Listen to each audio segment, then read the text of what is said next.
Hi friends, இந்த வீடியோவில் வந்து நம்ம என்ன பார்க்க போகிறோம் அப்படின்னு கேட்டிங்கன்னா, இப்போ வந்து 10 நாட்கள் முடியல நம்மளோட பாலாவோட காந்தி கண்ணாடி திரைப்படம் வந்து எத்தனை கோடி வசூல் செஞ்சுருக்கு, அந்த ஒரு விவரத்தை பற்றி தான் நம்ம டீட்டெயிலாக பேச போகிறோம்.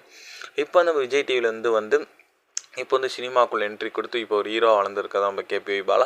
ஸோ ஃபர்ஸ்ட் வந்து அவரோட ஜேர்னி வந்து கேபிவியில் ஸ்டார்ட் ஆச்சு. அண்ட் அதுக்கப்புறமா குக்கு வித் கோமாளி மூலமாக வந்து ரசிகர்கள் வந்து ஏகப்பட்ட பேர் வந்து சம்பாரிச்சார் அப்படின்னு சொல்லலாம். அண்ட் அவருக்கு கிடைக்கிற சேலரி வந்து கொஞ்சம் கொஞ்சம் அமௌண்ட் வந்து மக்களுக்கு வந்து நிறைய நல்லது பண்ணாங்க. அதனால வந்து மக்கள் மத்தியில் வந்து அவருக்கு வந்து நல்ல ஒரு பேர் இருக்குது அப்படின்னு சொல்லலாம். ஸோ என்னதான் வந்து தமிழ் சினிமாவில் சின்ன சின்ன ரோல்ஸ் பண்ணியிருந்தாலுமே வந்து அவருக்கு வந்து ஆஸ் எ ஹீரோ நடிக்கணும் ரொம்ப நாள் ஆசை அப்படின்ட்டு சொல்லியிருந்தாங்க.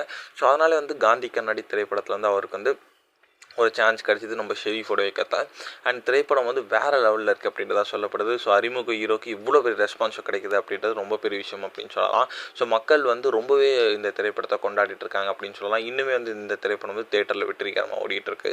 ஸோ 10 நாட்கள் முடிய நம்ம பாலாவோட காந்தி கண்ணாடி திரைப்படம் வந்து கிட்டத்தட்ட வந்து 3.5 கோடி வரைக்கும் வந்து வசூல் செஞ்சுருக்குங்க. இது வந்து நல்ல ஒரு வசூல் அப்படின்னு சொல்லலாம். ஸோ ஒரு அறிமுக ஹீரோக்கு கண்டிப்பாக இன்னும் போகும் நாட்களில் நிறைய கோடி வசூல் செய்யும் அப்படின்ட்டு எதிர்பார்க்கப்படுகிறது. ஸோ என்ன நடக்குது அப்படின்னு வெயிட் பண்ணி தான் பார்க்கணும்.